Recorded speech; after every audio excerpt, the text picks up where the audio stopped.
வணக்கம். உங்க பயிர்களை பூச்சி தாக்குதா அதை நினைச்சு கவலையா இருக்கிறீங்களா? இன்னைக்கு உங்க தோட்டத்திலையும் வீட்டுக்கு பக்கத்துலயும் ரொம்ப சுலபமா கிடைக்கிற பொருட்களை வச்சு எப்படி ரொம்ப சக்தி வாய்ந்த இயற்கை பூச்சி விரட்டிகளை தயாரிக்கலாம்னு பார்க்க போறோம். இது நிஜமாவே உங்க பண்ணையோட ஒரு பாதுகாவலனா இருக்க போகுது. யோசிச்சு பாருங்க, உங்க பயிர்களை பாதுகாக்கிறதுக்காக நீங்க எவ்வளவு செலவு பண்றீங்க? மாசம் மாசம் ரசாயன பூச்சிக்கொல்லிக்காக ஆகிற செலவு ஒரு பெரிய பாரமா தெரியுதா? இது நம்ம விவசாயிகள் பல பேர் சந்திக்கிற ஒரு பெரிய பிரச்சனை இல்லையா? பாருங்க, இந்த ரசாயன பூச்சிக்கொல்லிகள் ஒரு கட்டத்துக்கு மேல நம்மள அதுக்கு அடிமையாக்கிடும். ஒவ்வொரு முறையும் இன்னும் வீரியமான மருந்து, இன்னும் அதிக செலவு. இது நம்ம பணப்பையை காலி பண்றது மட்டும் இல்ல, நம்ம தாய் மண்ணோட ஆரோக்கியத்தையும் கொஞ்சம் கொஞ்சமா அரிச்சிடும். இது ஒரு முடிவே இல்லாத பணத்தை கரைக்கிற ஒரு சுழற்சி மாதிரி.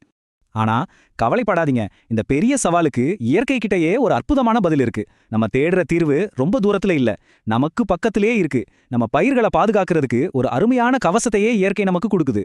சரி வாங்க, அதை பத்தி தான் இப்போ விளக்கமா பார்க்க போறோம். அப்போ இந்த இயற்கை பூச்சி விரட்டிகள்னா அப்படி என்ன? ரொம்ப சிம்பிள்.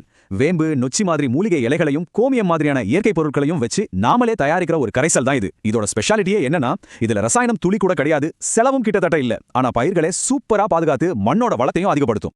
இதுக்கு தேவையான பொருட்கள் என்னென்னு பாருங்களேன். வேம்பு, நொச்சி, பிரண்டை, எருக்கு, அப்புறம் நம்ம மாட்டிலிருந்து கிடைக்கிற கோமியம், பூண்டு, பச்சை மிளகாய். இதுல ஒரு சூப்பரான விஷயம் என்னன்னா, இதெல்லாம் எங்கேயோ தேடி அலைய வேண்டிய பொருட்களே இல்ல, நம்மள சுத்தியே ரொம்ப சுலபமா கிடைக்கக்கூடியதுதான்.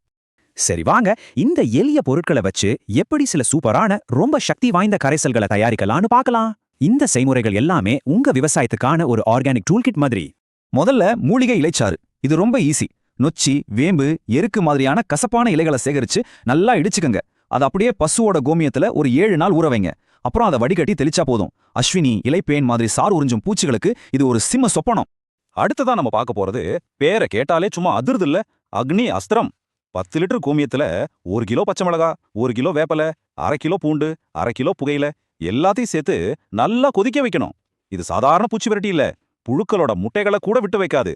அந்த அளவுக்கு பவர்ஃபுல்லான ஒரு அஸ்திரம் இது. சரி, எனக்கு இப்போ உடனே ஒரு தீர்வு வேணும், ரொம்ப நேரம்லாம் இல்லைன்னு நீங்க நினைச்சா அதுக்கு தான் இந்த வேப்ப எண்ணெய் கரைசல். 1 லிட்டர் தண்ணியில ஒரு 10 to 20 மில்லி வேப்ப எண்ணெய் கூடவே கொஞ்சமா காதி சோப்பு சேர்த்து நல்லா குலுக்கிட்டா போதும். அந்த சோப்பு எதுக்குன்னா, எண்ணெயும் தண்ணியும் நல்லா கலக்கிறதுக்கு தான். இதை உடனே கலந்து தெளிக்கலாம். பொதுவான பூச்சி தொல்லைகளுக்கு இது ஒரு உடனடி நிவாரணம். இப்ப பார்க்க போறது ஒரு பவர் பேக்டு ஃபார்முலா, 3G கரைசல். பேர்லே இருக்கு, ஜிஞ்சர், கார்லிக், கிரீன் சில்லி. அதாவது இஞ்சி, பூண்டு, பச்சை மிளகா. இந்த மூணையும் சம அளவுல எடுத்து ஒன்னா அரைச்சி கோமியத்துல கலந்து புளிக்க வைக்கணும். இந்த மூணோட காரமும் வீரியமும் ஒன்னா சேரும்போது பூச்சிகள் கிட்டே வராது. அந்த அளவுக்கு இது ரொம்ப வீரியமான ஒரு கரைசல். ஓகே, இப்போ இந்த அருமையான கரைசல்களை எல்லாம் தயாரிச்சாச்சு. அடுத்து இதை எப்படி கரெக்டா பயன்படுத்தணும்னு பார்க்கலாம். இதுவும் ரொம்பவே சுலபம் தான், நீங்க கவலையே பட வேண்டாம். இது ரொம்ப முக்கியமான ஒரு ஸ்டெப். நல்ல கவனிங்க. ஒரு 10 லிட்டர் தண்ணிக்கு நீங்க தயாரிச்ச கரைசல்ல இருந்து அதோட வீரியத்தை பொறுத்து ஒரு 200 மில்லி லிட்டர்ல இருந்து 1 லிட்டர் வரைக்கும் கலந்து பயன்படுத்தலாம். இந்த அளவை மட்டும் கரெக்டா ஞாபகம் வச்சுக்கோங்க.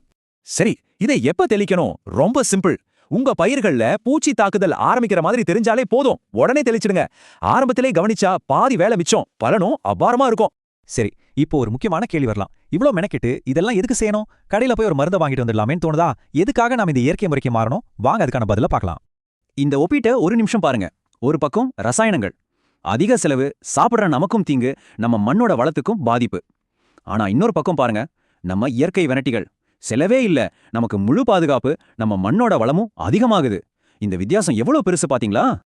சுருக்கமா சொல்லணும்னா இதுல 3 விஷயம்தான். செலவு இல்ல, ஆபத்து இல்ல, மண்ணுக்கும் நல்லது. இதை விட ஒரு விவசாயிக்கு வேற என்னங்க வேணும்? இந்த 3 நன்மைகளும் தான் இயற்கை விவசாயத்தோட உண்மையான அடித்தளம். ஆக இயற்கையை ஒரு எதிரியா பார்க்காம ஒரு நண்பனா, ஒரு கூட்டாளியா நினைச்சு விவசாயம் பண்ண நாம எல்லாரும் தயாரா? இந்த கேள்விக்கான பதில் நம்ம ஒவ்வொருத்தர் கையிலும் தான் இருக்கு. தயங்காம இந்த முறைகளை முயற்சி செஞ்சு பாருங்க. இயற்கையோட உண்மையான சக்தியை உங்க பண்ணையில நீங்களே உணர்வீங்க.